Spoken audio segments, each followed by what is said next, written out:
ليه نفس الدايت بينجح مع واحد ويفشل مع التاني رغم الاتنين ملتزمين نفس الالتزام؟ لو انت بتشتغل مع عملاء او حتى بتجرب على نفسك اكيد شفت الحالة دي.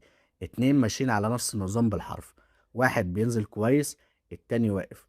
زمان كنا نفسرها التزام، لكن الحقيقة ان في اختلافات فردية عميقة بتحدد الاستجابة من الاساس. خلينا اديك مثال حقيقي.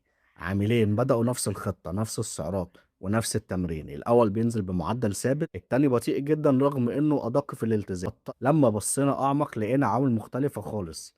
اول حاجة هو عامل الجينات اللي بتأثر على الشهية، على تخزين الدهون، على كفاءة الحرق. في ناس جسمها بطبيعته بيقاوم النزول أكتر. تاني عامل مهم هو الجات ميكروبيوم، البكتيريا النافعة في الأمعاء دي بتأثر على امتصاص السعرات وتنظيم الشهية. ممكن اتنين يكونوا بياكلوا نفس الأكل، لكن ممكن يمتصوا الطاقة بطريقة مختلفة تماما بسبب اختلاف الميكروبيوم. كمان الكتلة العضلية بتفرق جدا، الشخص اللي عنده عضل أكتر بيحرق أعلى حتى في الراحة، فجسمه بيبتدي يستجيب أسرع.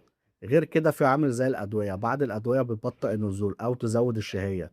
والنوم كمان عامل حاسم، لأن قلة النوم بتلعب في هرمونات الجوع والشبع وبتخلي الالتزام أصعب. الفرق بين التفكير القديم والجديد إنك تبطل تقارن الناس ببعض، لأن نفس الخطة مش المفروض تدي نفس النتيجة. شغلك كمتخصص إنك تعدل بناء على استجابة كل جسم، مش تمشي الكل على قالب واحد. في الحالة اللي قلت لك عليها، لما زودنا بروتين ورفعنا شتات التمرين للشخص التاني واشتغلنا على نومه وتنظيم يومه، بدل ما نقلل أكله أكتر بدأ يستجيب بشكل واضح، مش لأنه شد حيله لكن لأننا اشتغلنا على العوامل اللي فعلا مأثرة عليه. الخلاصة إن الاختلاف بين الناس مش مشكلة، ده الطبيعي. كل جسم ليه بصمته، وكل ما تفهم البصمة دي هتعرف توصل لنتيجة ثابتة من غير إحباط. لو أنت بتدور على طريقة تناسبك أنت مش أي حد، ولازم تدور على الطريقة اللي تناسبك أنت مش اللي تناسب كل الناس. لو مهتم بالمحتوى ده تابعني وهوريك إزاي تبني نظام على مقاسك.